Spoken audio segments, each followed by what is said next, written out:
इंदौर के महू तहसील अंतर्गत ग्राम मानपुर में सुप्रसिद्ध जाना पाव मंदिर के लिए मध्य प्रदेश सरकार ने स्थानीय विधायक और मध्य प्रदेश सरकार के कैबिनेट मंत्री उषा ठाकुर ने मंदिर में आध्यात्मिक संघ के लिए 12.5 करोड़ रुपए की राशि स्वीकृत कराई, जिसे लेकर डाक बंगले में अतिरिक्त मुख्य सचिव ग्रामीण विकास एवं धर्मस्य विभाग के मनोज श्रीवास्तव और इंदौर कलेक्टर मनीष सिंह ने बैठक आयोजित की, जहां जाना पाव में 7.5 नदियों को धरातल पर लाने के लिए रूपरेखा तैयार की जाएगी। इसके साथ ही नदियों और विरासत को बचाने को लेकर बैठक में प्रस्ताव भी रखा गया। जी का एक सपना है कि कोविड-19 के इस चुनौतीपूर्ण दौर में माननीय मुख्यमंत्री जी भी इस बात के लिए चिंतित हैं। इसलिए आध्यात्मिक पर्यटन को सुव्यवस्थित करने की दृष्टि से मध्य प्रदेश में जाना पाव भगवान परशुराम की जन्मस्थली को चुना है। माननीय प्रमुख सचिव महोदय, उनके जीवन की शुरुआत नौकरी की यहाँ से हुई। उनका अथाह लगाव आध्यात्म के प्रति है। उनकी एक पुस्तक भी इस विषय को लेकर प्रकाशित हो चुकी है। तो मैंने यही चिंता व्यक्त की कि यदि आप हैं तो पूरी क्षमता के साथ आइए, आप और हम मिलके महू को ही नहीं, पूरे मध्य प्रदेश को नहीं, पूरे देश को एक अनूठा उपहार स्पिरिचुअल टूरिज्म के रूप में जाना पाव पे निर्माण करके दें। आज बैठक हुई तो इसमें क्या डिसीजन हुआ? इस बैठक में जो महत्वपूर्ण काम है वो कैसे गतिशीलता पाए, इस बात को लेकर चर्चा हुई।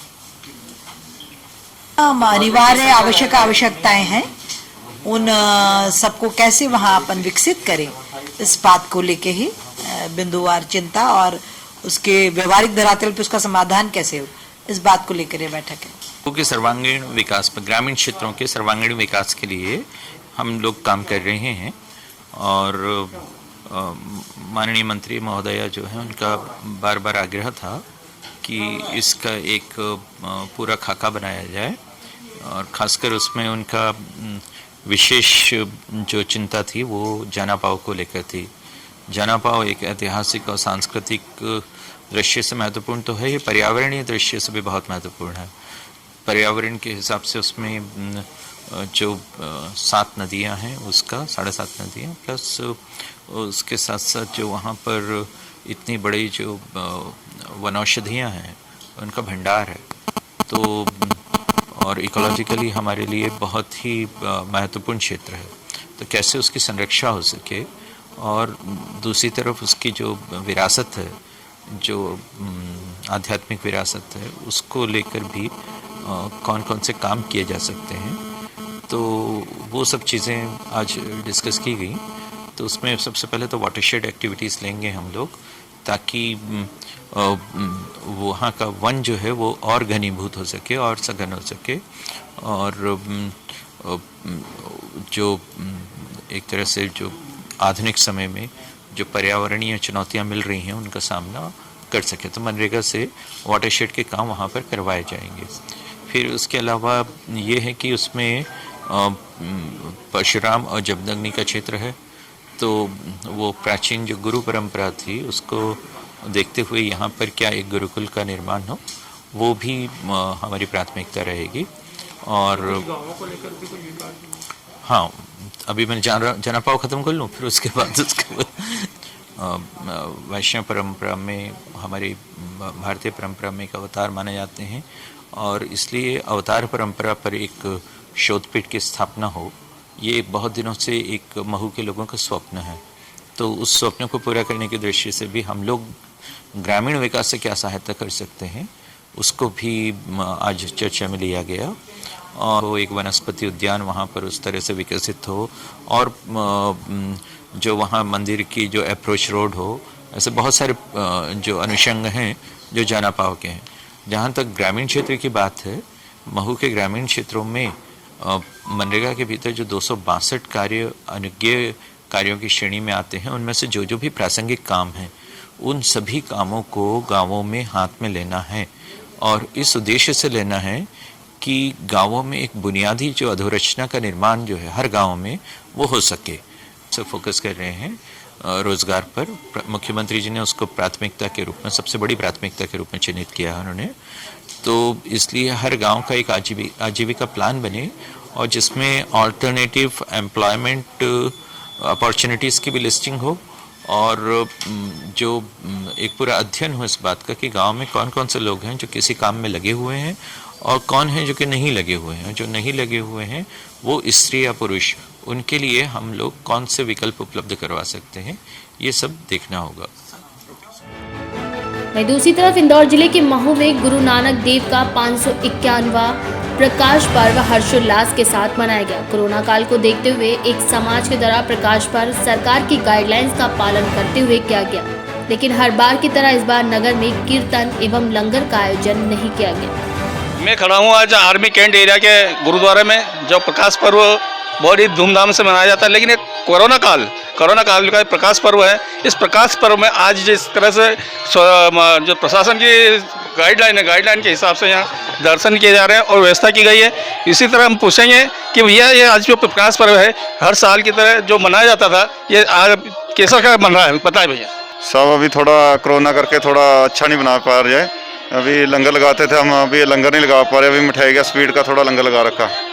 इस साल लंगर नहीं लगाया गया, लंगर की जगह आप क्या दे रहे हो? मिठाई दे रहे, प्रसाद दे रहे हैं। प्रसाद दे रहे। कोरोना काल के कारण यहाँ लंगर इस साल नहीं लगाया जा रहा है और लंगर की जगह यहाँ प्रसाद का वितरण किया जा रहा है।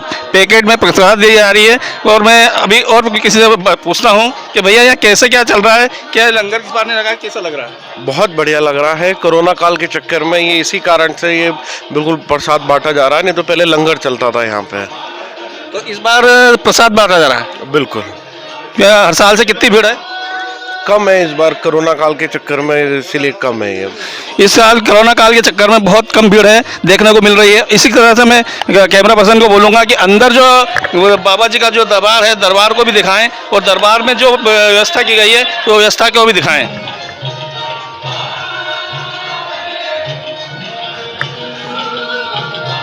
ये बाबा जी का दरबार है जो कोरोना काल में पहला ये प्रकाश पर्व मनाया जा रहा है, जो शांत वातावरण है, कोई भीड़ भाड़ नहीं है, सोशल डिस्टेंसिंग का भी पूरा ध्यान रखा जा रहा है यहाँ पर। और अब मैं पूछता हूँ जो बाबा जी के भक्त हैं उनसे पूछूंगा, बताएं कैसा है? बहुत अच्छा लग रहा है, बट कोरोना की वजह से थोड़ी भीड़ कम है, उसकी वजह से मायूस लग रहा है हम भी। आप भी मायूस हुए हो इसका कारण? वो बहुत लग रहा है। नहीं, हर साल यहाँ जो लंगर लगता था, लंगर में ज़्यादा भीड़ होती थी, आज बहुत कम है। उसके लंगर की जगह क्या दिया जा रहा है? प्रसाद दिया जा रहा है। अभी प्रसाद दिया जा रहा है, ठीक है। अब हम बात करते हैं भैया से। क्या कोरोना काल में ये कैसा क्या है, प्रकाश पर्व कैसा बन रहा है? सर बढ़िया, अच्छा है। मतलब आप हम लोग अच्छा है, बढ़िया हम लोग के लिए तो काफ़ी अच्छा है। प्लस लोगों को बोले 5-5 के लिए आने के लिए, तो एक तो ये क्या है कि कोरोना से बचने के लिए हो गया, और दूसरा कि हम लोग को मतलब सेफ्टी भी हो गई, दर्शन भी हो गए, बस और क्या चाहिए। बताइए, पूरी जानकारी दीजिए। आज प्रकाश पर्व है गुरु नानक देव जी का 551वां साल। तो सबसे पहले मैं सबको सत श्री अकाल, वाहिगुरु जी का खालसा, वाहिगुरू जी की फतेह और जय हिंद बोलता हूँ। और मैं ये उम्मीद करता हूँ कि जैसे आज गुरु नानक देव जी का गुरुपर्व मना रहे हैं हम 551 साल का, तो गुरु नानक देव जी ने जो वचन दिए हैं हमको, 3 उपदेश जो दिए हैं, नाम जपो, कीर्त करो और बांट के छको, उस पर अगर हम लोग चलें, सिख तो चलते हैं क्योंकि आज हर जगह पे लंगर है, बांट के छक रहे हैं, नाम भी जप रहे हैं और सच्ची सुच्ची कीर्त भी कर रहे हैं।